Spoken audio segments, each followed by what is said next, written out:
The air in the grand ballroom of the Metropolitan Museum of Art was thick with the suffocating scent of lilies and old money. Crystal chandeliers dripped light onto a sea of tailored tuxedos and couture gowns. The collective murmur of New York's elite, a low, predatory hum. Tonight was the annual Children of Tomorrow Charity Gala, the pinnacle of the city's philanthropic calendar, where virtue was as much a currency as the fortunes that funded it. On the marble stage, bathed in a soft, reverent spotlight, stood Noah Sterling. At 45, he wore his success not like armor, but like a second skin. His suit was bespoke but understated, his silver-framed glasses adding an intellectual severity to a face that remained unnervingly calm. He was here to accept the Pinnacle of Philanthropy Award, a recognition of his foundation's work in funding STEM education in underserved communities across the country. The applause that washed over him was polite, yet tinged with the quiet scrutiny, the established reserve for the ascendant.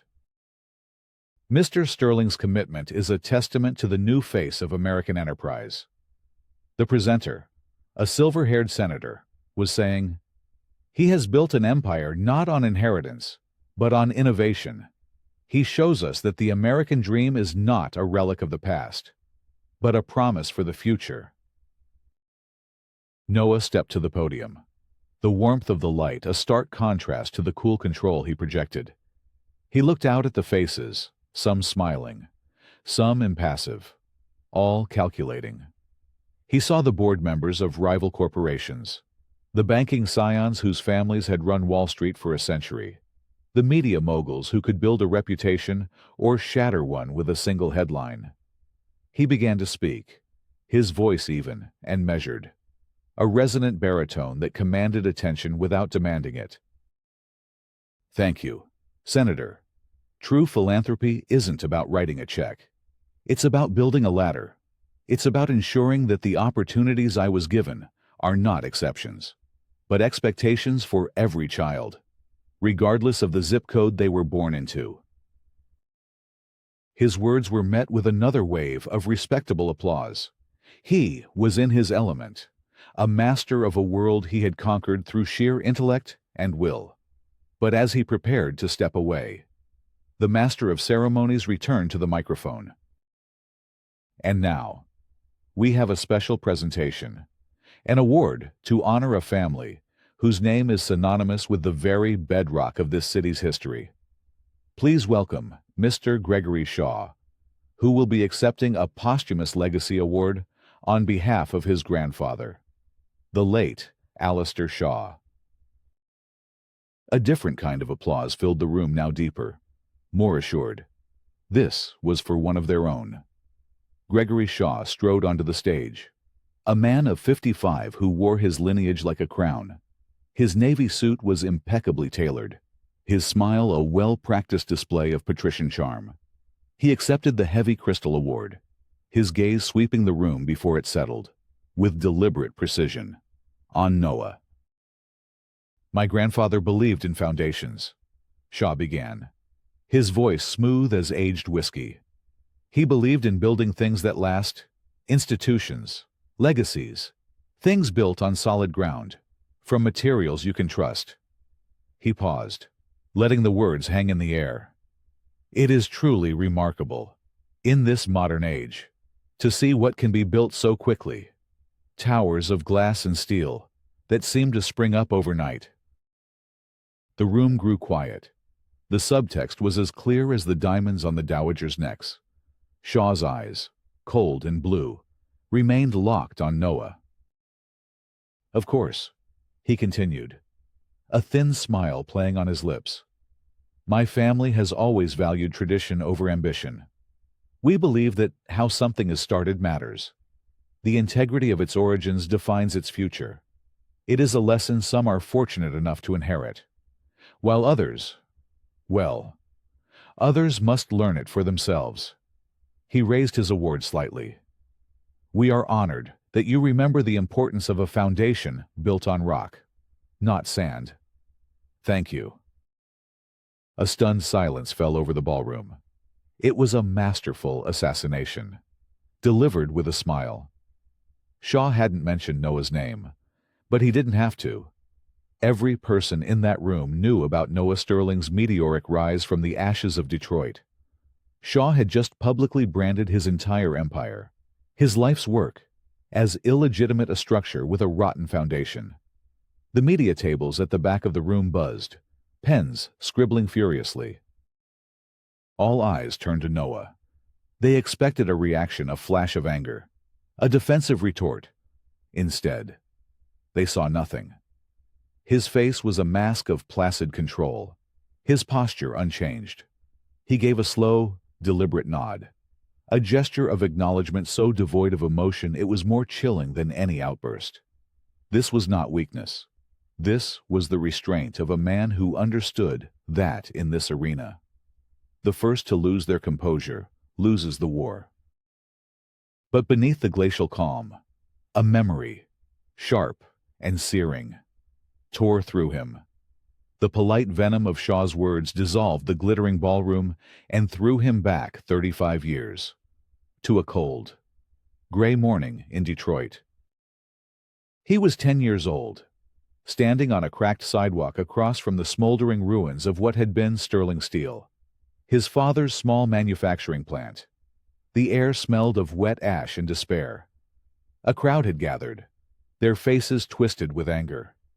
His father, Joseph Sterling, a good and honest man, stood alone, his shoulders slumped as another man, a younger, angrier Alistair Shaw. Gregory's grandfather jabbed a finger in his face. "Thief." Shaw's voice had boomed, raw and ugly. "You burned it down for the insurance. You ruined us all. My family is bankrupt because of you." The accusation, baseless and cruel, had stuck. The whispers followed them everywhere. The bank foreclosed. His father, broken by the shame, never recovered. The fire that had consumed Sterling Steel had also consumed his spirit. Now, in the opulent ballroom, the echo of that word thief resounded in Noah's mind. Gregory Shaw, with his veiled words and polished smile, had just thrown the same stone his grandfather had. Reopening a wound Noah thought he had long since buried under billions of dollars of success. He met Shaw's triumphant gaze across the stage. The cold control in Noah's eyes was no longer just discipline. It was a promise, a silent, calculated vow that this time, the story would end differently. This time, the fire would consume the one who started it. The black Mercedes S-Class cut silently through the rain-slicked streets of Manhattan. Inside, the world was a cocoon of muted leather and polished wood, a stark contrast to the storm brewing in Noah's mind. He stared out at the blurred city lights. The gala, a distant, glittering nightmare. Beside him, Lena Park, his chief of staff and the closest thing he had to a confidant, finally broke the silence. Her voice was sharp, cutting through his reverie. "The blogs are already calling it the philanthropy feud. Shaw's comms team is feeding them lines about old money integrity versus new money recklessness. They were prepared for this. Noah. This was an ambush." Lena was 32, a whirlwind of fierce intelligence and unwavering loyalty. She had been with him since Sterling Nexus was a small startup operating out of a cramped office, and she understood him better than anyone. She saw the minute tightening of his jaw, the subtle clench of his fist resting on his knee. "He didn't just insult you," she continued, her tablet glowing in the dark car. "He attacked the company's origin story. He's trying to poison the well right before the Apex Air deal closes." The Apex Air deal. It was a $500 million contract to implement his company's revolutionary AI-driven logistics system, Nexus Flow, across the airline's entire global network. It was more than just a massive contract. It was the project that would cement Sterling Nexus as an indispensable titan of industry, moving it from a financial tech powerhouse to a global infrastructure leader. It was his checkmate move. "He knows," Noah said, his voice low and even. "He knows the deal hinges on our reputation for absolute integrity." He turned from the window, his eyes meeting Lena's in the dim light. "Get me Julian Vance on the phone." Lena's eyebrows shot up. "Julian, the investigator. You think this is more than just a public spat?" "Gregory Shaw doesn't do anything without a clear objective," Noah replied. "His grandfather tried to ruin my father with a lie. Gregory is trying to do the same to me. This isn't a feud. It's a continuation of a war. I need to know exactly what he's planning and why he chose to strike now." The penthouse. On the 80th floor of a gleaming glass tower overlooking Central Park, was a testament to Noah's aesthetic minimalist, precise and powerful, gleaming chrome and silent. Imposing glass walls framed a panoramic view of the city. There were no superfluous decorations, only a few carefully chosen pieces of modern art and, on a side table by his desk, a single, framed photograph. It was old and faded, showing two men in work clothes standing proudly before the Sterling Steel Factory sign. One was his father, Joseph. The other was a young Alistair Shaw. They were smiling, partners at the dawn of a shared dream, a bitter monument to a past of betrayal. He sank into a leather armchair as Lena made the call. The city lights below twinkled like a fallen constellation, a kingdom he had built. Yet Shaw's words had reminded him how fragile it all was, how quickly it could be undermined by a well-told lie. His mother's voice echoed in his memory. "Power doesn't lie in ownership, Noah, but in how you change the way others are treated." Ruth Sterling still lived in the same modest house in Detroit, a constant reminder of his roots and his purpose. He had built a global charitable foundation in her name, but he knew what truly mattered to her was not the money, but the man he had become. Would she see this fight as a necessary defense, or a descent into the kind of vendetta that had destroyed his father? "Julian is on," Lena said, handing him the phone. "Noah." A gravelly voice came through the line. Julian Vance was a former Pulitzer-winning investigative journalist who had grown weary of the mainstream media's compromises and now worked as a private investigator for a very select clientele. "Julian," Noah said, getting straight to the point. "I need you to dig into Gregory Shaw. Not his business dealings, I know those. I need his personal life, his finances, any vulnerabilities. And I need you to find out everything you can about the media outlets that are about to run with the story he planted tonight. I want to know who owns them, who funds them, and who they owe favors to." "Sounds like you kicked a hornet's nest." Julian grunted. "A hornet's nest I intend to burn to the ground," Noah replied, his voice hardening. "There's something else. I want you to reopen the file on the Sterling Steel Factory fire. All of it. The original police report, the fire marshal's investigation, the insurance claims, everything." There was a pause on the other end. "That was a long time ago, Noah. The official verdict was faulty wiring. Case closed." "The official verdict was a lie designed to protect a guilty man and ruin an innocent one," Noah said, his gaze fixed on the old photograph. "Gregory Shaw just reminded me of that. Now I'm going to remind him."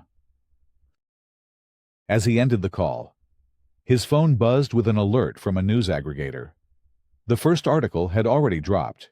It was from a niche financial ethics blog called Veritas Capital, and the headline was damning: "The Sterling Empire, a Foundation of Ash." The article didn't just rehash Shaw's veiled accusations. It gave them teeth. It questioned the source of Noah's initial seed money, subtly implying it originated from a disputed insurance payout connected to a tragic factory fire in Detroit that also bankrupted the Shaw family. It's already started, Lena said, reading the article over his shoulder. This isn't some gossip piece. This is a targeted, professional hit. Noah's phone rang again. This time, the caller ID displayed the name of Robert Walsh, the CEO of Apex Air. Noah's face remained impassive as he answered. "Robert," he said, his tone neutral.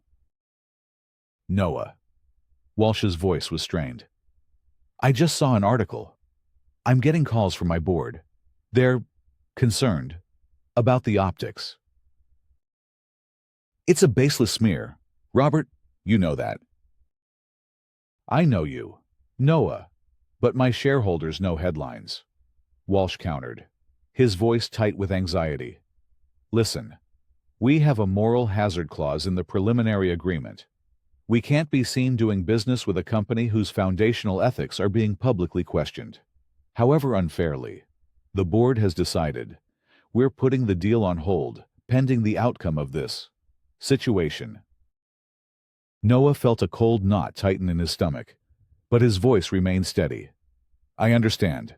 Robert, protect your company. I'll be in touch when this is resolved."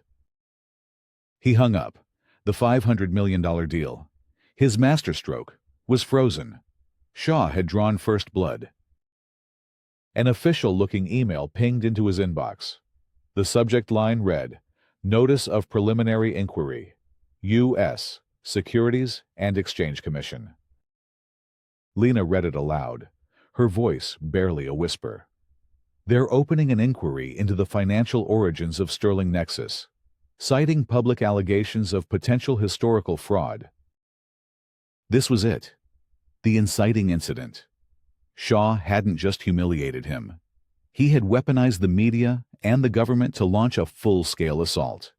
He was trying to dismantle Noah's empire brick by brick, starting with its very foundation. This was no longer about defending his reputation. It was a fight for survival. Noah stood up and walked to the vast window, looking down at the sprawling city. He had built all this to escape the shadow of that fire, to prove that his father's name was not defined by another man's lie. Now, that same shadow had returned, longer and darker than ever. "Get the legal team ready," Noah said, his reflection a stark silhouette against the glittering skyline. "And tell Julian to spare no expense. We are going to war." The first wave of the assault was a brutal lesson in the power of entrenched networks. Noah's attempts to fight back were met with a wall of polite, impenetrable resistance. His legal team, a pack of the sharpest corporate lawyers in New York, fired off cease and desist letters to Veritas Capital and the larger news outlets that had picked up the story. They were met with condescending replies citing journalistic privilege and the public's right to know. A meeting with two senior officials at the SEC felt less like an inquiry and more like a formality before a conviction. The men, both in their late 50s, with the easy confidence of their class, listened to Noah's explanations with feigned interest. "Mr. Sterling," the senior official, a man named Davies, said, steepling his fingers, "we understand your position. However, the allegations are serious and come from credible corners of the financial world. We have a duty to investigate." "Credible corners," Noah countered, his voice dangerously calm. "You mean a blog post funded by a competitor with a personal vendetta?" "The source of a tip doesn't invalidate the tip itself, if it leads to legitimate questions," Davies replied smoothly. "And the history of the Shaw family in this city, it lends a certain weight to their concerns." It was a masterful dismissal, Davies was telling him, in the coded language of the establishment, that Shaw's old money legacy was worth more than Noah's new money facts. He left the meeting with a profound sense of isolation. The system he had mastered was now being used against him, its gears greased by a prejudice he thought his success had transcended. His one ally in the media, A seasoned columnist at the Wall Street Journal named Sarah Jenkins confirmed his fears over a hushed phone call. "They're closing ranks. Noah," she said, her voice low. "I tried to pitch a counter-story, focusing on Shaw's clear conflict of interest. My editor shot it down, said it was too speculative. The word from the top is to let the SEC inquiry play out. Shaw has friends in very high places, and they're all calling in their chits." He was being stonewalled, his reputation bleeding out in 1,000 cuts across the internet while his hands were tied. The narrative was solidifying Noah Sterling, the celebrated innovator. Might be a fraud. The stock price of Sterling Nexus, which was privately held but whose valuation was core to its lending power, was being implicitly questioned by banks. 2 major credit lines were suddenly under review. The walls were closing in. Frustration was a foreign emotion to Noah, who treated problems like complex algorithms to be solved. But this wasn't an algorithm. It was a conspiracy of whispers, of nods and winks in rooms he would never be invited into. He found himself in his office late one night. The city, a silent tapestry of light outside his window. The pressure was immense. But it was the memory of his father's defeated face that fueled his resolve. He would not break. He would not be Joseph Sterling. It was then that Julian Vance called. "I've got something." The investigator's voice crackled. "The blog. Veritas Capital. It's a ghost. No office. No staff list. But I traced its server hosting fees. They're paid by a shell corporation registered in Delaware." "Let me guess," Noah said. "The corporation is untraceable." "Almost," Julian replied with a hint of satisfaction. "But the annual registration fee was paid last year with a corporate credit card. The card is registered to a holding company named Alistair Investments LLC. Noah's breath caught. Alistair. Gregory Shaw's grandfather. It's him. That's not all. Julian continued. I started looking into Shaw's recent financial activities. He's been liquidating certain assets, quietly, over the last 6 months. Not like a man in trouble. Like a man building a war chest. And I found out where the money is going. He's been buying up Apex Air stock. A lot of it. Through a dozen different proxy buyers. He's closing in on a 5% stake. The pieces clicked into place with sickening clarity. This wasn't just a smear campaign to derail the Apex deal. It was the first step in a hostile takeover. Shaw was trying to crash Noah's reputation to force Apex to abandon him. Then, use the ensuing chaos and the dip in Apex's stock price to seize control of the airline himself. The gala, the blog, the SEC inquiry. It was all a brilliantly orchestrated corporate raid disguised as a moral crusade. He's not just trying to block me, Noah murmured, the scope of Shaw's ambition dawning on him. He's trying to take the prize for himself. The fight had just become infinitely more complex. He wasn't just defending his past. He was now fighting for his future and the future of a multi-billion-dollar airline. He instructed Julian to redouble his efforts on the factory fire. The key to dismantling Shaw's attack, he realized, lay not in the present, but deep in their shared, tragic past. The next evening, seeking a moment of normalcy, Noah went to a quiet, upscale restaurant he frequented. As fate would have it, Gregory Shaw was there, holding court at a corner table with 2 other men who looked like they were born in pinstripe suits. Their eyes met across the room. Shaw excused himself and walked over to Noah's table. A picture of civility. "Sterling," he said, his voice oozing false congeniality. "A shame about the Apex deal. I trust you'll weather the storm. These modern companies can be so volatile." "We prefer the term dynamic." "Shaw," Noah replied, not bothering to stand. His voice was level, betraying none of the fury simmering beneath. Unlike those legacy companies that are so stable they've become stagnant. Shaw's smile tightened. He leaned in closer, his voice dropping to a conspiratorial whisper. You know, my grandfather used to tell me about fire. A fascinating element. It refines some things, purifies gold, strengthens steel. But other things, it just consumes. Turns them to ash. It's all about what you're made of. Isn't it? The threat was unmistakable. He was talking about the factory fire, about their families, about what he intended to do to Noah. Noah looked up at him, his gaze as cold and hard as polished granite. You're right. It is. And you should remember that steel, once forged in fire, doesn't break. It only gets harder. Enjoy your dinner, Gregory. Shaw straightened up, his mask of civility slipping for a fraction of a second, revealing a flicker of raw hatred in his eyes. He turned and walked back to his table.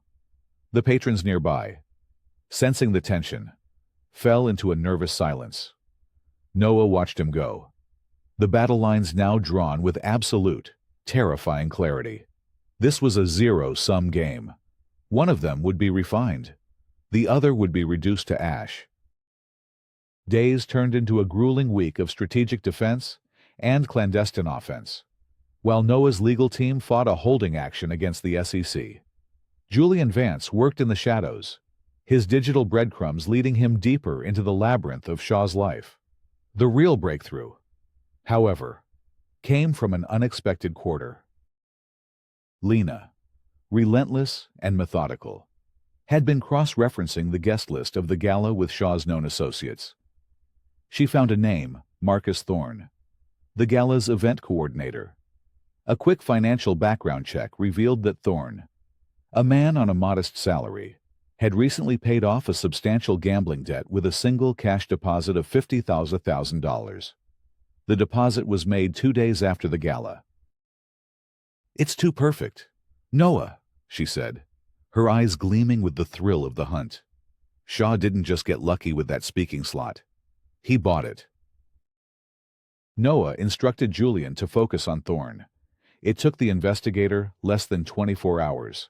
He found security camera footage from a coffee shop near Thorne's apartment, showing a meeting between Thorne and Shaw's personal assistant a week before the event. Then came the final nail, a recorded phone call. Julian's contact at the phone company owed him a favor for on it. Thorne was complaining to a friend. I don't feel good about it. Thorne's voice whined. Shaw's man said it was just about honoring his grandfather, but the way he looked at Sterling, it felt like he was setting him up for an execution. It was the proof they needed. The public humiliation at the gala wasn't a spontaneous act of malice. It was the carefully orchestrated opening scene of Shaw's play. This level of planning, the sheer vindictiveness of it, went beyond corporate rivalry. This was personal, deeply, venomously personal. This was the midpoint. The moment the nature of the conflict shifted, Noah looked at the transcript of Thorne's call, and a chilling certainty washed over him. He had been underestimating his enemy. He had been treating this as a business problem when it was, in fact, a blood feud. Julian, Noah said into the phone, his voice resonating with a new, cold clarity. Forget Shaw's current finances. I need to know everything about what happened to the Shaw family after the Sterling Steel fire. His grandfather claimed bankruptcy. I want to see the records. I want to know where they went, how they recovered. Follow the money, from then until now. He was beginning to understand. Shaw's obsession wasn't just about greed or reclaiming some perceived social status. It was about avenging a historical wrong he believed Noah's family had committed against his. His entire identity was wrapped up in the story that Joseph Sterling had ruined the great Alistair Shaw. As Julian dove into the past, Shaw escalated his attacks in the present. The next blow was aimed directly at Noah's heart. A new article appeared, this time in a more mainstream tabloid, featuring a doctored photograph that appeared to show funds being transferred from the Ruth Sterling Foundation to an offshore account. The headline screamed, "Charity or slush fund questions mount around Sterling's philanthropic empire." The foundation was Noah's tribute to his mother, his proudest achievement. The accusation, though easily refutable with real bank records, was designed for maximum emotional damage. But Shaw didn't stop there. He went after Ruth herself. A team of aggressive tabloid journalists appeared outside his mother's home in Detroit, camping on her lawn, shouting questions at her whenever she opened her door. "Mrs. Sterling, did your husband set the fire? Is your son using your name to hide his money?" Lena called Noah, her voice trembling with rage. "They're harassing her. Noah, she's 72 years old. She called me. She was so frightened she couldn't breathe properly. I had to call her doctor." A primal fury, hot and absolute, surged through Noah. It was an emotion he hadn't allowed himself to feel in decades, all his life. He had built walls of control and logic around himself to protect against the chaos that had destroyed his father. Now, Shaw had breached them all. He had brought the war to his mother's doorstep. He booked a private jet and was in Detroit in 2 hours. He found his mother sitting in her small, quiet living room, her hands trembling as she clutched a cup of tea. The blinds were drawn, but the shadows of the reporters were still visible on the lawn outside. "They won't leave," she whispered, her voice frail. "They keep saying your father's name." Noah knelt before her, taking her fragile hands in his. "I'm so sorry. Mom, I will make this stop." She looked at him, her eyes, still sharp and clear, searching his face. "This man, this Gregory Shaw, he carries his grandfather's poison. I see the same hatred. Don't let it poison you too. Noah, don't fight with his weapons. Fight with the truth, your father's truth." Her words cut through his rage, anchoring him. She was right. Descending to Shaw's level was a trap. The only way to win was not to destroy Shaw, but to obliterate the lie that fueled him. He had to uncover the absolute, undeniable truth of the fire. He hugged his mother, arranged for a private security team to secure her house, and flew back to New York. His resolve forged into something harder than steel. The fight was no longer for a company or a contract. It was for his father's honor, for his mother's peace, and for the very soul of his own life's work. The final pieces of the puzzle arrived 2 days before the emergency Apex Air shareholder meeting that Shaw had forced. His 5% stake gave him the right to call the meeting, and his agenda was clear: a vote of no confidence in the current board for failing to protect the company from association with ethically compromised partners, and the installation of his own slate of directors. It was the final move in his hostile takeover. Julian Vance delivered a heavily encrypted file to Noah's office. It contained the complete, unearthed history of the Sterling Steel fire and its aftermath. "You were right, Noah," Julian said over the phone. "The official story was a complete fabrication. The old fire marshal's report had indeed listed faulty wiring as the cause, but Julian had found the fire marshal's private, unpublished notes in them. The marshal expressed doubts, citing evidence of an accelerant near the main circuit breaker, suggesting arson, but his superiors had ordered him to close the case quickly. The real bombshell was in the Shaw family's bankruptcy filings. Alistair Shaw had claimed total ruin, but Julian, a master at following old money, found that just weeks before the fire. Alistair had made a series of massive, high-risk stock market bets and lost everything. He was already secretly bankrupt before the fire. The fire and the insurance payout he received by blaming Joseph Sterling wasn't just a cover-up. It was his only way out of a hole of his own making. He had used Noah's father as a scapegoat to save himself from the shame of his gambling addiction. And then came the final, devastating piece of evidence. Julian had tracked down the factory's elderly foreman, a man named Arthur Vance, living in a retirement home in Florida. Arthur, riddled with guilt for decades, had finally agreed to sign a sworn affidavit. "I have the affidavit, Noah," Julian said, his voice heavy. "It's complicated." Noah opened the file. The affidavit confirmed everything. Alistair Shaw had been desperate, but it also revealed the truth about the faulty wiring. The electrical work had been done by a small, independent contractor. The contractor had cut corners, using substandard materials. That contractor was Arthur Vance's own son, and Julian's uncle, Elias Vance. Elias, shamed and terrified, had confessed to his father, who then told Alistair Shaw. Instead of reporting it, Shaw saw his opportunity. He paid Elias to keep quiet, then orchestrated the narrative that Joseph Sterling, his partner, had set the fire himself to get the full insurance payout. The lie had destroyed two families, the Sterlings, and secretly, the Vances. Elias had died a few years later, a broken man. Noah stared at the screen. The full, tragic scope of the conspiracy laid bare. This was his weapon. The truth that could not only exonerate his father, but utterly annihilate the Shaw legacy.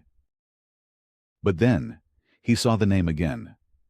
Elias Vance, Julian's uncle.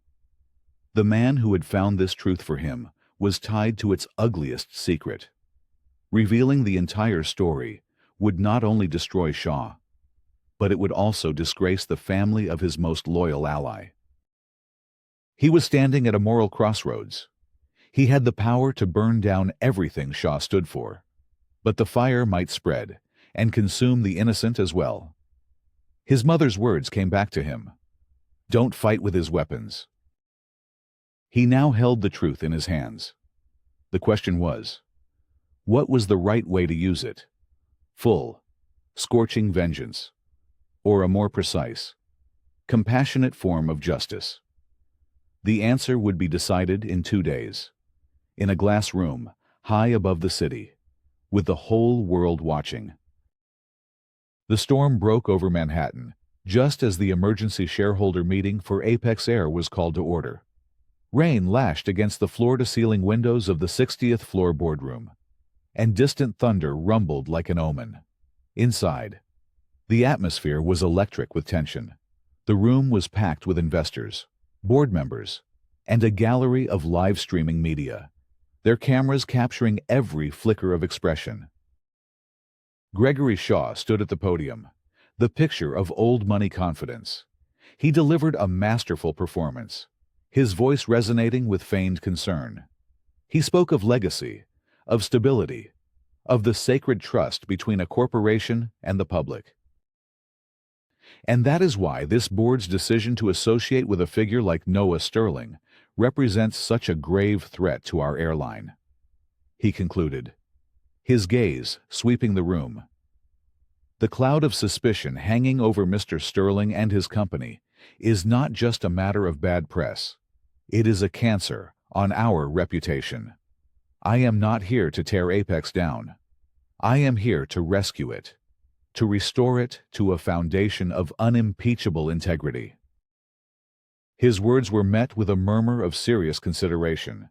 He had framed his corporate raid as a noble act of stewardship, and many in the room, spooked by the media storm, were listening.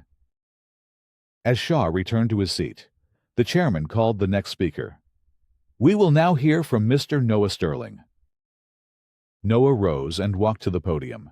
He carried no notes, only a small tablet. He stood in silence for a moment, letting the weight of the room settle. Outside, a flash of lightning illuminated the sky, and the lights in the boardroom flickered for a second, casting long, dramatic shadows. Mr. Shaw speaks of foundations, Noah began, his voice calm and clear, a counterpoint to the raging storm. And he is right to do so. A foundation is everything. Which is why I am here today, to talk about the foundation of truth, upon which his entire argument is built. He tapped his tablet, and the main screen behind him came to life. The first image was a bank transfer record. "This," Noah said, "is a transfer of $50,000 from a shell company owned by Mr. Shaw to the event coordinator of the Children of Tomorrow Gala, made 2 days after he used that event to publicly ambush me."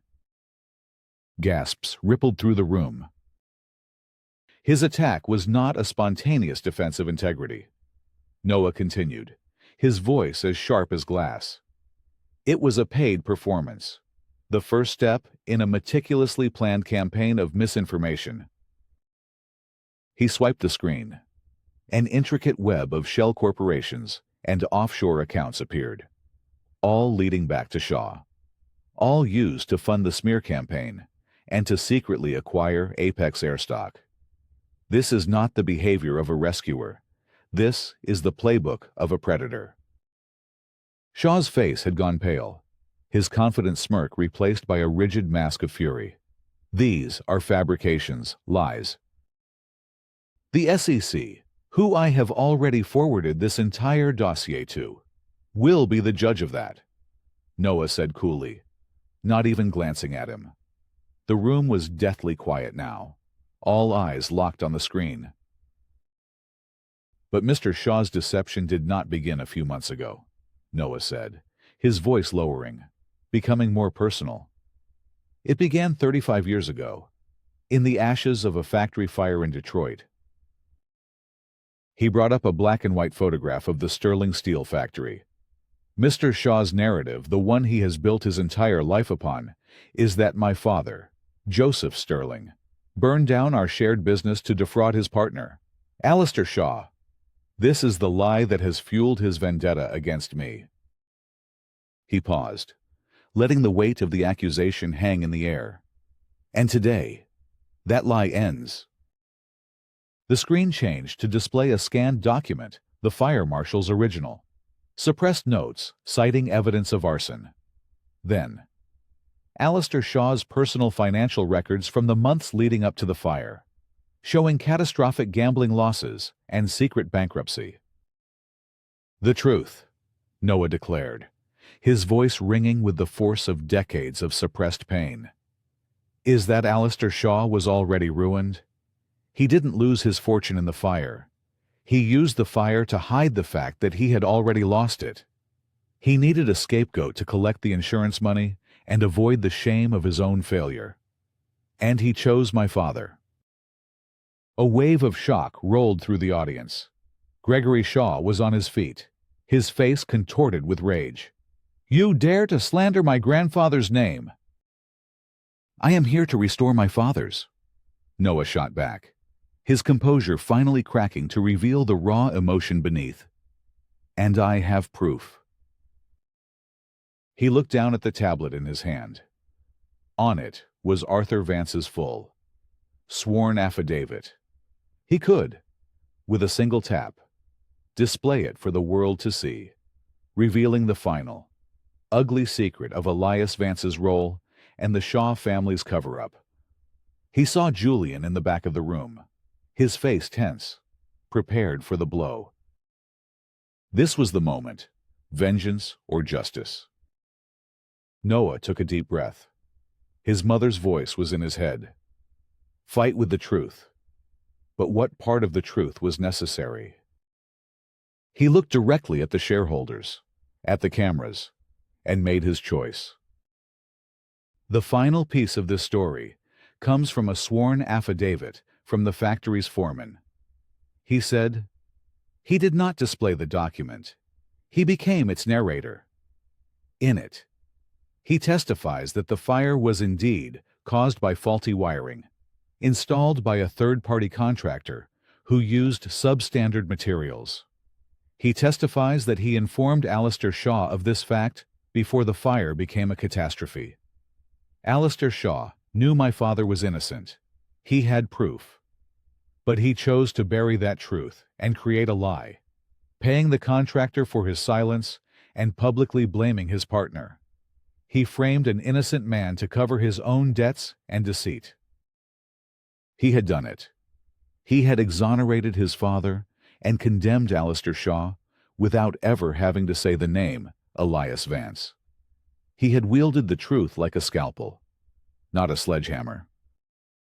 In the back of the room, he saw Julian Vance close his eyes for a moment, a silent wave of relief and gratitude passing over his face. The boardroom was in an uproar. Gregory Shaw stood frozen, his world collapsing around him. The legacy he had built his life on, the righteous anger that had driven him, was revealed as a hollow sham, a second-generation lie. The chairman of Apex Air, his face grim, stepped to the microphone. In light of this information, the board proposes an immediate and unanimous vote to dismiss Mr. Shaw's motion. The vote was a formality. Hands shot up across the room. The media was in a frenzy, reporters shouting questions. Shaw, hen-faced and trembling, was surrounded. His empire of lies had turned to ash around him. Noah watched for a moment, then turned and walked away from the podium. The storm outside had begun to subside, and a sliver of pale sunlight broke through the clouds, illuminating the rain-streaked windows. He had not just won. He had rewritten history. In the aftermath, the downfall of Gregory Shaw was swift and absolute. News channels ran non-stop coverage, juxtaposing images of his public humiliation at the shareholder meeting with the damning evidence Noah had presented. The SEC launched a full-scale investigation, not only into his attempted market manipulation of Apex Air, but also into the historical fraud of his family's estate. His name, once a symbol of legacy and power, became synonymous with deceit. The Apex Air deal was reinstated within hours, the board now eager to publicly align themselves with Noah. But he moved forward with quiet deliberation. His victory, not a cause for celebration, but for sober reflection. A few days later, he sat with Julian Vance in a quiet corner of a downtown bar. The air was filled with the low murmur of conversations and the clinking of glasses. "You didn't have to do that," Julian said, staring into his drink. "You had every right to use the full affidavit, to protect me, my family's name, after what my uncle did." "Your uncle was a scared man who made a terrible mistake, and Alistair Shaw exploited him," Noah replied, his voice gentle. "He paid for that mistake his whole life. Vengeance wasn't the point, Julian. Justice was. My father is free. That's all that matters." Julian looked up, his eyes filled with a profound, unspoken gratitude. "Your father would be proud of you, Noah. Not for the billions, for this." The most important conversation took place a week later, back in the small, warm living room of his mother's house in Detroit. The reporters were long gone, replaced by the familiar quiet of the neighborhood. He sat with Ruth, holding her hand, and told her everything.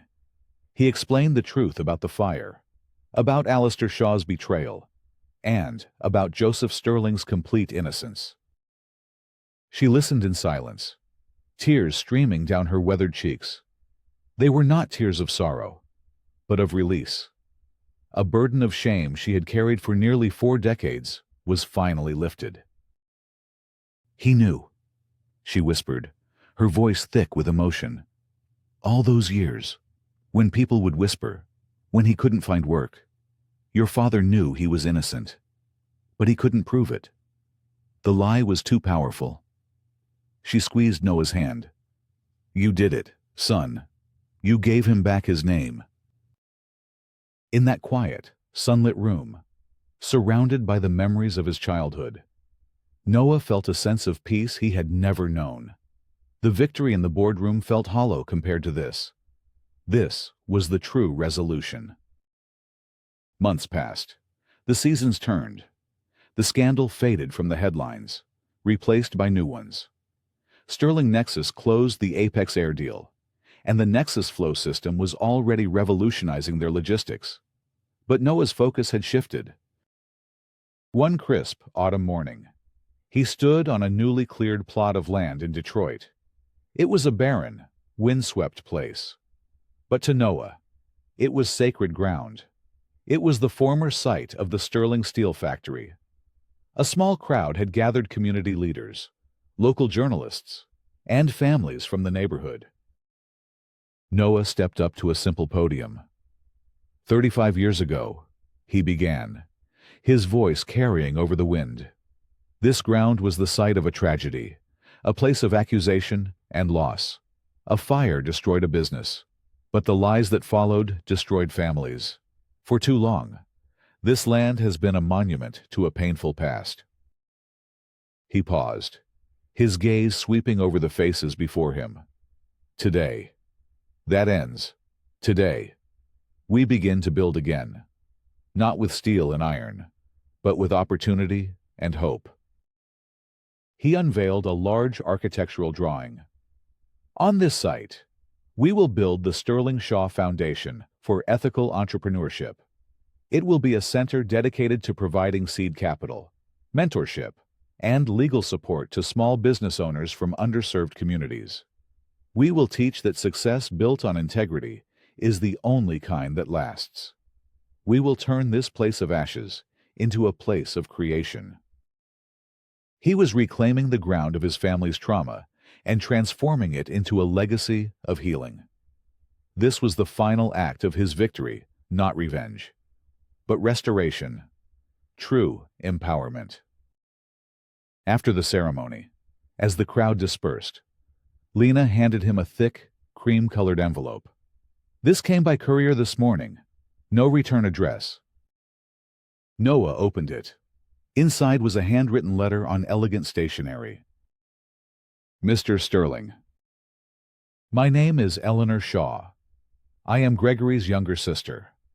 I am writing to you not to ask for forgiveness for my brother. His actions are his own, but to offer a profound and deeply felt apology for the poison our family has carried for so long. I only learned the full truth of our grandfather's actions from the news reports. The shame is immeasurable. My brother became obsessed with a lie, and it consumed him. You had the power to destroy what little was left of our family's name, and you chose not to. You showed a mercy that my grandfather and my brother never would have. For that, I am eternally grateful. I found this among my grandfather's old papers. I believe it belongs with you.